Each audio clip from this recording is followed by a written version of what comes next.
గాంధీవధర జయోద్దండ కాండాహతి తిన్నగాని కలంగకున్నవాని కైటభాంతకు నిరాఘాట శంఖధ్వని విన్నగాని చెలింపకున్నవాని కాలకాలుని పాల కీలి కీలాలంబు కన్నగాని ఎదిర్చియున్నవాని అంబోధి సంభవ హాలాహలంబు పైగొన్నగాని విభీతునున్నవాని అంబోధి సంభవ హాలాహలంబు పైగొన్నగాని విభీతునున్నవాని విందుమే విన్నాము వినమెందు ఎక్కడ వినలేదు వినమెందు విశ్వలోకంలో భూత సంఘాత ఘాతక భూత నిశిత పటాత్కార ద్రంష్టిక పటుల చెటుల భీకరాభ క్షుతారవాపేత భీతు. ఆ తుమ్ము యొక్క రవానికి శబ్దానికి నాదానికి దడుచుకొని చచ్చిందట లోకమంతా. అంత భయంకరంగా ఉందని తుమ్ము గురించి చెప్పారు. ఈ తుమ్ము ఎంత భయంకరంగా ఉందో ఈ పద్యం అంత భయకంపితంగా ఉంది. ఈ పద్యం ఎంత శబ్దనాదంతో ఎంత భయకంపితంగా ఉందో ఆ తుమ్ము అంత భయంకరంగా ఉంది.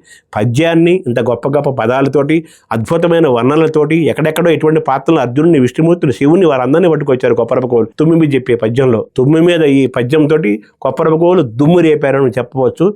ఇటువంటి పద్యం సామాన్యమైన పద్యం కాదు. ఇది ఆసుగా చెప్పడం అనేది అనితర సాధ్యము. అది ఆ కొప్పరపకోలుకే సాధ్యమైంది. తుమ్ముపై ఈ పద్యం చరిత్రలో మిగిలిపోతుంది.